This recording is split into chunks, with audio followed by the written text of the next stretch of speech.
Nabota's here. Regardless of our thoughts on whether walking around would be a big improvement to Elite Dangerous, I expect there are a lot of us looking forward to at least the possibility of looking around our ships on space legs, or as the crew at Lave Radio have got me calling it, Elite Feet.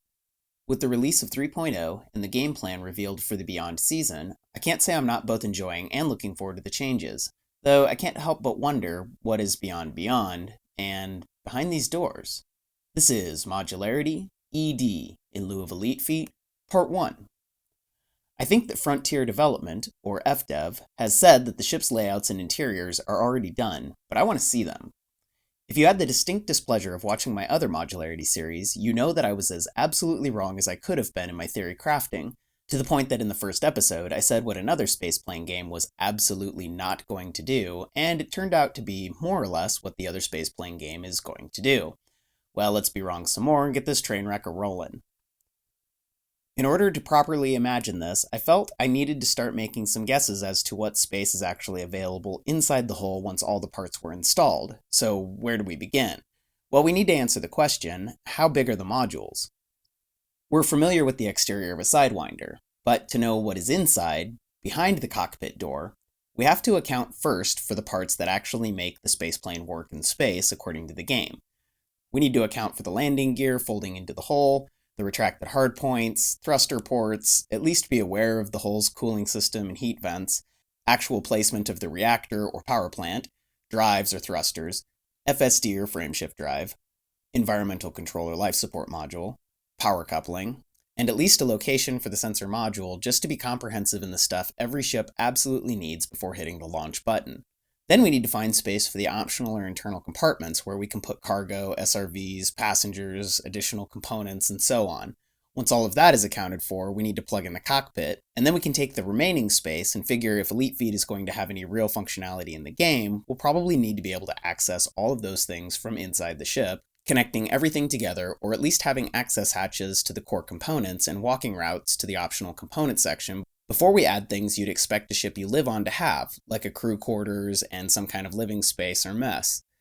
If all that fits believably and we can create a system that supports it, well, that'd be something, right? So, how do we get started creating a system to keep us honest and consistent while we pretend to map out the insides of our pretend spaceplanes to make them feel a little less pretend? Back to the first thing, how big are the components or modules? The only ship components with multiple sizes I could really get an in-game scale for were hardpoints, but before we really begin, it's always nice if we can keep whatever we're using for time, force, action, space, and matter in proportion, while remembering it's a game. That having been said, FDev has, as far as I can tell, kept a pretty consistent scale, which should make this easier. So, we'll be dealing with volume, mass, and dimensions. This is a cube that represents 1 ton of water. For the sake of simplicity, all water in the galaxy is wet and warm, so 1 liter of water is 1 kilogram of water, and 1,000 liters are a cubic meter, which is 1,000 kilograms, 1 megagram, 1 metric ton, or for this video, and always anywhere outside of the US, Burma, or Liberia, just 1 ton. Nice. Its volume is 1 meter cubed, or just 1 cubic meter. Its mass is 1,000 kilograms, or 1 ton. Its dimensions are 1 meter of length by 1 meter of width by 1 meter of height. From here on out, volume will be in cubic meters, mass will be in tons, and dimensions will be in meters. These are the units we'll use for Modularity ED. We're going to spend a little time getting familiar with these. 2 tons of water has a volume of 2 cubic meters and a mass of 2 tons, and is really close to 1.26 meters by 1.26 meters by 1.26 meters. This is a great example of volume and dimensions. Cubes are economical, and volume doubles, while surface and dimensions do not. It's good to see this too. This is 1 ton of water, and this is 256 tons of water. We'll be using cubes of water a lot in this video because we all know water, and without getting cranky over historical details, volume, mass, and water get along really well in the metric system. This is a rough estimate of a Sidewinder, and this is a rough estimate of an Anaconda. I'm not much of a 3D modeler, so the models we'll be using for these videos are just rough approximations. We need to establish that our scale is close to the game so we don't end up hopelessly out of whack, and really it's always nice to help establish scale in-game, out of the game, so here's the cubes of water. We can get 256 tons of water into a cube 6.3 meters to a side, and 1 ton of water into a cube 1 meter to a side. So how much space do we have inside of a Sidewinder, assuming the bulkheads or exterior walls didn't have depth? Well, we can't just take its XYZ dimensions and multiply like with a cube, because it doesn't occupy all of the described cube. So we just cheat and use an option in the modeling program that displays the volume of the mesh. It's conceivable that 256 meters of water could fit into the Sidewinder nearly 4 times, so we're in good shape. The Anaconda ends up at a little over 100,000 cubic meters going off my crude models, and we'd need 116 Sidewinders to get the same volume. This is really only important to note because if a ship is 100 times the size of another, couldn't its parts be as well? Getting back to volume and dimensions of hardpoints, my simple models have at least the same dimensions in length, width, and height as the game assets. So with the aid of some screenshots, grids, and rudimentary comparison, I ended up with a range of dimensions that seemed to agree with the game, and wiggled the figures around until, frankly, I agreed with the results, and they agreed with my agenda, because that's how we Feds do science.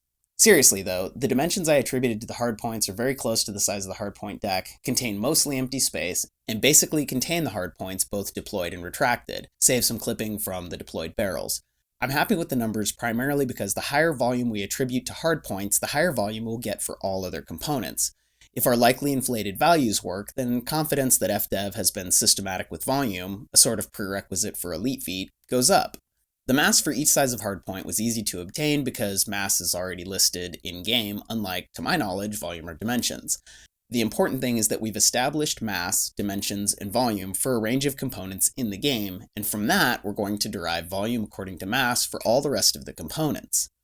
Since it's all we have to go on, and because I like the paradigm, smaller components will have very high density, that is high mass per volume, while larger components will have lower density, and will follow roughly the same curve as hardpoints for the core components, but spread out over 8 sizes instead of 4. We'll actually use 9 sizes, but we'll get back to that. Because I intended to represent all of the space occupied inside the ship with rectangles of similar dimension, I thought it'd be a good idea to use colored boxes so we could differentiate between components, which should help us to keep from adding too many or too few things, and it's easy to see what is what this way. Also, since the game doesn't always refer to the parts by the same name, I just picked the names that were easiest for me to differentiate from each other. Reactors will be red, drives purple, FSDs blue, environments green, power couplings orange, and sensors are pink. I made little models from the game's icons because I thought it'd be nice to have something to fill the spaces with later.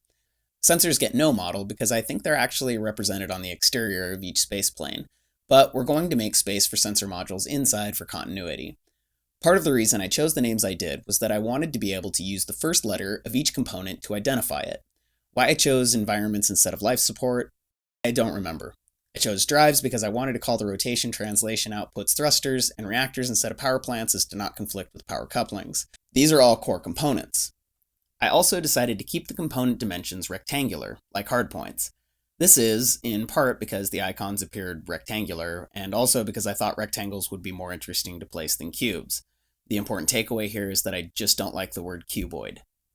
In all the models, I'll include volume allocation for drives twice because they always have 2 locations when targeting the ships. I'll not cut the volume in half, as they really appear to take up a lot of space, and we're trying to use as much space as is reasonably possible for reasons. Since density of hardpoints is how we're determining the volume of all our components, the mass of components changes the volume. There are 2 basic classes of core components then, small and large, according to B-rated modules from the outfitting in the game.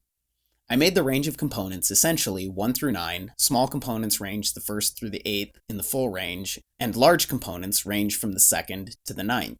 The density of small hardpoint falls between the 1st and 2nd size for core components, and the huge hardpoint falls between the 8th and 9th. The components keep the same names, mass, and size designation as in-game, but reactors, environments, and sensors have less volume and higher density, while drives, FSDs, and power couplings have higher volume and slightly lower density, again, according to mass. Now we need a whole bunch of assets to help us out. We need some spacemans, a KYAGB spaceman, some spacemans in chairs, some sans spaceman chairs, conked spaceman, an SRV all folded up as it does when entering the cargo hatch, the self-launch fighters, including the folded taipan, and last, but certainly not least, is the cargo pod, which I'm confident is a very convenient cubic meter of volume, and requires the KYAGB position to occupy. The next thing to nail down is optional internal compartments, which we're just going to call internal compartments or internals. These are going to be the hardest because they can be used for so many things, but most importantly because they're likely to be rather voluminous. So let's start at need and go from there. This is what we're using for the cargo hatch. It allows space around the folded SRV, and its dimensions are 5 by 5 by 2.5 meters. We're going to make the size 1 internal big enough to move the folded SRV through. because as big as we've made the core components, we might have to be creative and dynamic with a ship's internal compartments, which we're just going to call the bay. Actual cargo pods should never be a problem, but the idea is that we always have a route to get pods, limpets, and SRVs to the cargo hatch, regardless how we equip the bay. Next, we're going to make sure everything that could fit into a size 1 internal fits into a size 1 internal. We'll take a tour through components that go into the internal compartments and check the mass for all of them. B-rated modules, when available, have the most mass, and we never exceed 2 tons. Since we have the volume for 2 tons of Class 1 or Size 1 component machinery in our core components, we'll adhere to our rules for mass to volume, but change the dimensions of optional components to better align with the shape of our developing internal compartments.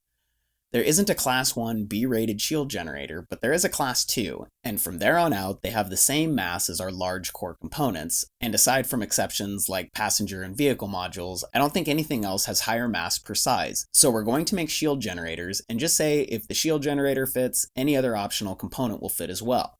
Actually, we'll just model this as a generic internal compartment component, and use it for any component that can be fitted in an internal compartment. Great! Now we're at size 2 internal compartments. We made the size 1 so it could fit our folded SRV through, but the size 2 has to house the SRV's hangar, and another new type of module, passenger cabins. Let's make the size 2 internal compartment the same size as the cargo hatch, which will give us a little more headroom going from 2 to 2.5 meters, and some wiggle room around the stored SRV. Let's go ahead and design the economy passenger cabin with minimal personal space and storage other than the washroom.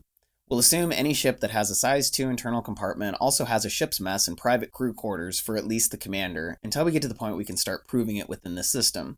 In the meantime, our passengers are assumed to have access to the essentials. So our size 2 internal compartment seems complete in that scaling up our generic internal compartment component fits, and we're going to call those gadgets now because generic internal compartment component is a mouthful.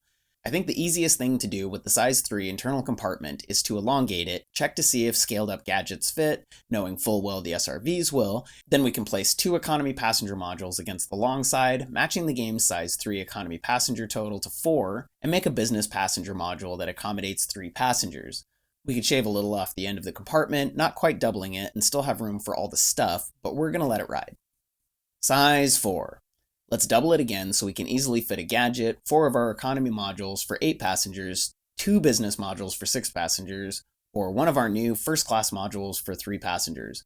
We could have fit 2 SRVs in the size 3 internal by volume, but game or maybe tonnage restriction says otherwise, and it's only in our system here that a size 3 is actually double the volume of a size 2. In any case, we know beyond doubt that the 20 or 10 ton dual slot vehicle hangar will fit just fine, and I feel like we're fine on the size 4. We could also shave this internal compartment down a bit if we had to. Size 5 will require a substantial jump because they can house fighter hangars. This also means we need a fighter bay. The dimensions I'm using for the fighter bay are 18 by 18 by 5 meters. This more than accommodates each of the 3 self-launch fighters and seems consistent with the actual dimensions allocated in the game for the interior walls. I believe the pylons the fighter bay floor is lowered on have less than a 15-meter clearance, as the Imperial fighter clips through them when docking and launching. Yet the fighter bay compartment looks to have a little more space interior. I'm going to make the size 5 internal compartments just big enough to house the fighters, which, funny enough, as it's the smallest, is determined by the Imperial fighter, and its 14.9 meter wingling span. I'm going to increase the height to 5 meters because we need to make luxury passenger cabins and give them like a loft or something. The icon shows stairs to somewhere, so we'll have stairs to a loft. After size 5, I don't believe there are any new module types, so we'll just expand the size 6, 7, and 8 internal compartments to house size 6, 7, and 8 gadgets, and that should finish the progression as the gadgets scale from density and everything else just multiplies. I feel like I went a little overboard there, so let's move on. The last thing to account for is fuel tanks. We're going to make our fuel tanks an arbitrary 8 times the volume of water. We'll paint the boxes yellow, because nothing else is yellow. We'll use cubes and divide it up as we feel like. So a Sidewinder has a size 1 fuel tank which holds 2 tons, so we'll add 2 size 0.5 fuel tanks, which each have a volume of 4 and a mass of 1 to make a size 1 fuel tank. We'll just plug those in and call it good. Good. That's it. That's all there was to it. We can start putting together some space planes now. But not today, because this video was really long, and all we managed to do was create some probably very wrong volumes for stuff the game says is already stuffed into the hulls of our ships. As the goal was to actually imagine the interiors of our spaceplanes, we'll go ahead and try some of that in our next video. Thanks for watching, see you soon, Neb out.